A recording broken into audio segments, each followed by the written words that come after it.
بسم اللہ الرحمن الرحیم۔ اللہ کے نام سے جو سراسر رحمت ہے، جس کی شفقت ابدی ہے۔ لقد كفر الذين قالوا إن الله هو المسيح ابن مريم وقال المسيح يا بني إسرائيل اعبدوا الله ربي وربكم إنه من يشرك بالله فقد حرم الله عليه الجنة ومأواه النار وما للظالمين من أنصار لقد كفر الذين قالوا إن الله ثالث ثلاثة وما من إله إلا إله واحد وإن لم ينتهوا عما يقولون ليمسن الذين كفروا منهم عذاب أليم أفلا يتوبون إلى الله ويستغفرونه والله غفور رحيم ما المسيح ابن مريم إلا رسول قد خلت من قبله الرسل وأمه صديقة كانا يأكلان الطعام انظر كيف نبين لهم الآيات ثم انظر أنا يؤفكون قل أتعبدون من دون الله ما لا يملك لكم ضرا ولا نفعا والله هو السميع العليم قل يا أهل الكتاب لا تغلوا في دينكم غير الحق ولا تتبعوا أهواء قوم قد ضلوا من قبل وأضلوا كثيرا وضلوا عن سواء السبيل۔ ان لوگوں نے بھی یقیناً کفر کیا ہے جنہوں نے کہا کہ خدا تو یہی مسیح ابن مریم ہے، درحال حال ہے کہ مسیح نے تو کہا تھا کہ اے بنی اسرائیل اللہ کی بندگی کرو جو میرا بھی رب ہے اور تمہارا بھی۔ انہیں معلوم ہونا چاہیے کہ جو اللہ کے شریک ٹھہرائے گا اس پر اللہ نے جنت حرام کر دی اور اس کا ٹھکانہ دوزخ ہے، اور ایسے ظالموں کا وہاں کوئی مددگار نہ ہوگا۔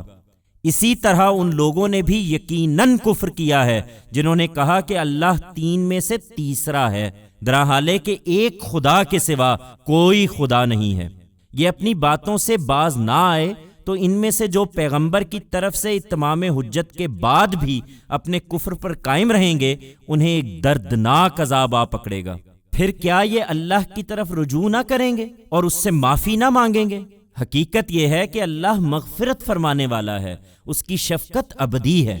مسیح ابن مریم ایک رسول ہی تھے، ان سے پہلے بھی بہت سے رسول گزرے ہیں، اور ان کی ماں خدا کی ایک صداقت شار بندی تھی، وہ دونوں کھانا کھاتے تھے۔ دیکھو ہم اپنی آیتیں ان کے سامنے کس طرح کھول کر بیان کر رہے ہیں، پھر دیکھو کہ یہ کس طرح الٹے پھر جاتے ہیں۔ ان سے کہو کیا تم اللہ کو چھوڑ کر ان کی بندگی کرتے ہو جو تمہارے لیے کسی نفع و نقصان کا اختیار نہیں رکھتے؟ درحال ہے کہ اللہ ہی سمیع و علیم ہے۔ کہہ دو اے اہل کتاب اپنے دین میں ناحق غلو نہ کرو اور ان لوگوں کی بدعات کی پیروی نہ کرو جو پہلے ہی گمراہ ہو چکے تھے اور جنہوں نے بہتوں کو گمراہ کیا اور جو سیدھی راہ سے بھٹک گئے۔ لعن الذين كفروا من بني إسرائيل على لسان داود وعيسى بن مريم ذلك بما عصوا وكانوا يعتدون كانوا لا يتناهون عن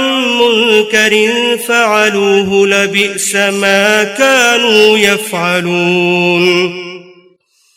ترى كثيرا منهم يتولون الذين كفروا لبئس ما قدمت لهم أنفسهم أن سخط الله عليهم وفي العذاب هم خالدون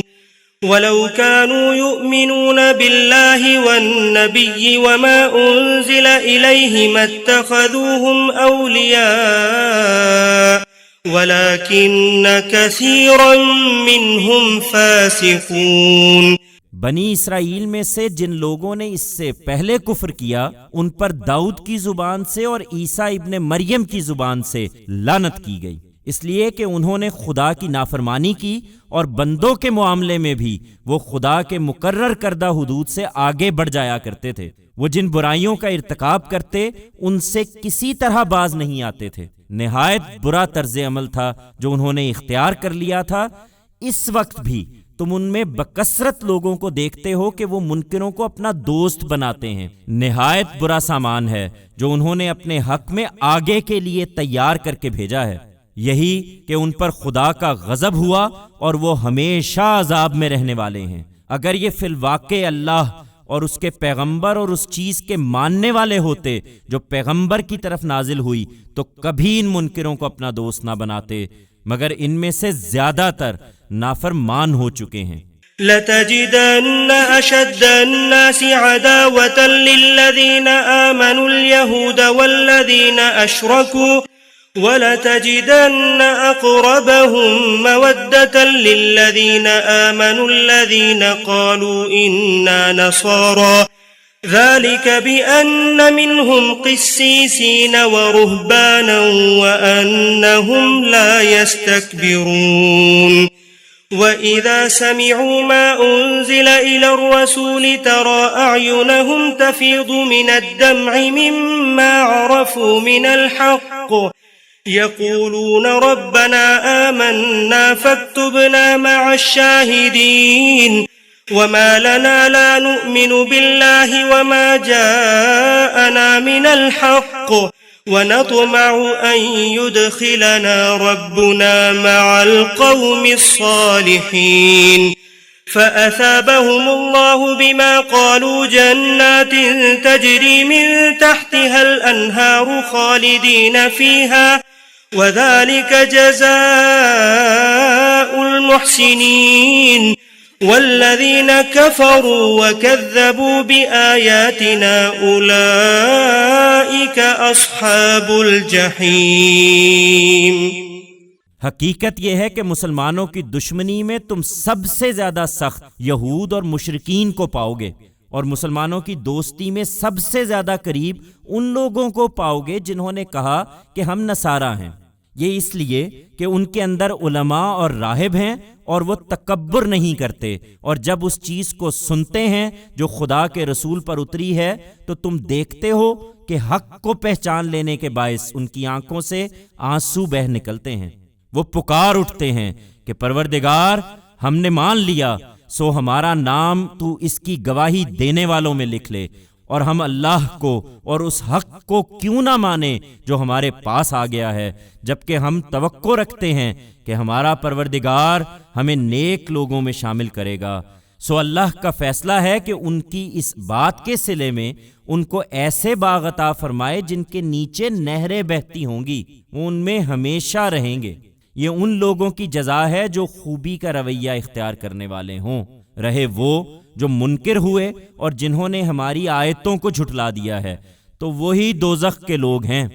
يا أيها الذين آمنوا لا تحرموا طيبات ما أحل الله لكم ولا تعتدوا إن الله لا يحب المعتدين وكلوا مما رزقكم الله حلالا طيبا واتقوا الله الذي أنتم به مؤمنون لا يؤاخذكم الله باللغو في أيمانكم ولكن يؤاخذكم بما عقدتم الأيمان فكفارته إطعام 10 مساكين من أوسط ما تطعمون أهليكم أو كسوتهم أو تحرير رقبة فمن لم يجد فصيام 3 أيام ذلك كفارة أيمانكم إذا حلفتم واحفظوا أيمانكم كذلك يبين الله لكم آياته لعلكم تشكرون۔ ایمان والو، جو پاکیزہ چیزیں اللہ نے تمہارے لیے جائز کی ہیں انہیں حرام نہ ٹھہراؤ اور نہ حدود سے تجاوز کرو۔ اللہ حدود سے تجاوز کرنے والوں کو پسند نہیں کرتا۔ جو حلال و طیب چیزیں اللہ نے تمہیں بخشی ہیں انہیں کھاؤ پیو اور اپنے اس اللہ سے ڈرو جس پر تم ایمان لائے ہو۔ تم میں سے بعض لوگ کسی چیز کو اپنے اوپر حرام کر لینے کی قسم کھا بیٹھتے ہیں، سو جان لو کہ اللہ تمہاری ان قسموں پر کوئی مواخذہ نہ کرے گا جو تم بے ارادہ کھا لیتے ہو، لیکن جو قسمیں دل کے پختہ ارادے سے کھاتے ہو ان پر ضرور تمہارا مواخذہ کرے گا۔ سو اس طرح کی قسم اگر توڑ دی جائے تو اس کا کفارہ یہ ہے کہ 10 مسکینوں کو اس معیار کا کھانا کھلایا جائے جو تم عام طور پر اپنے اہل و عیال کو کھلاتے ہو، یا انہیں پہننے کے کپڑے دیے جائیں، یا ایک غلام آزاد کیا جائے۔ پھر جسے یہ میسر نہ ہو اس کے لیے 3 دن کے روزے ہیں۔ یہ تمہاری قسموں کا کفارہ ہے جب تم قسم کھا بیٹھتے ہو۔ اسے ادا کرو اور اپنی قسموں کی حفاظت کرو۔ اللہ اسی طرح تمہارے لیے اپنی آیتوں کی وضاحت کرتا ہے تاکہ تم اس کے شکر گزار رہو۔ يا أيها الذين آمنوا إنما الخمر والميسر والأنصاب والأزلام رجس من عمل الشيطان فاجتنبوه لعلكم تفلحون إنما يريد الشيطان أن يوقع بينكم العداوة والبغضاء في الخمر والميسر ويصدكم عن ذكر الله وعن الصلاة فهل أنتم منتهون وأطيعوا الله وأطيعوا الرسول واحذروا فإن توليتم فاعلموا أنما على رسولنا البلاغ المبين ليس على الذين آمنوا وعملوا الصالحات جناح فيما طعموا إذا ما اتقوا وآمنوا وعملوا الصالحات ثم اتقوا وآمنوا ثم اتقوا وأحسنوا واللہ یحب المحسنین۔ ایمان والو، یہ شراب اور جوا اور تھان اور قسمت کے تیر یہ سب گندے شیطانی کام ہیں، سو ان سے بچو تاکہ تم فلاح پاؤ۔ شیطان تو یہی چاہتا ہے کہ تمہیں شراب اور جوئے میں لگا کر تمہارے درمیان دشمنی اور بغض ڈال دے اور تمہیں خدا کی یاد سے اور نماز سے روک دے۔ پھر کیا ان چیزوں سے باز آتے ہو؟ ان سے باز آ جاؤ اور اللہ کی اطاعت کرو اور اس کے رسول کی اطاعت کرو اور نافرمانی سے بچتے رہو۔ لیکن ہماری اس ہدایت سے منہ موڑو گے تو جان لو کہ ہمارے پیغمبر پر تو اس کے سوا کوئی ذمہ داری نہیں ہے کہ وضاحت کے ساتھ پہنچا دے۔ تم میں سے جو لوگ ایمان لے آئے ہیں اور اچھے عمل کرنے لگے ہیں انہوں نے پہلے جو کچھ کھایا پیا تھا اس میں ان پر کوئی گناہ نہیں ہے، جبکہ انہوں نے تقوی اختیار کیا، ایمان لائے اور اچھا عمل کرتے رہے۔ پھر مزید یہ کہ تقوی اختیار کیا اور اپنے ایمان پر ثابت قدم رہے۔ پھر یہی نہیں، تقوی اختیار کیا اور خدا کے ہر حکم پر خوبی کے ساتھ عمل پیرا ہوئے، اور حقیقت یہ ہے کہ اللہ خوبی کا رویہ اختیار کرنے والوں کو پسند کرتا ہے۔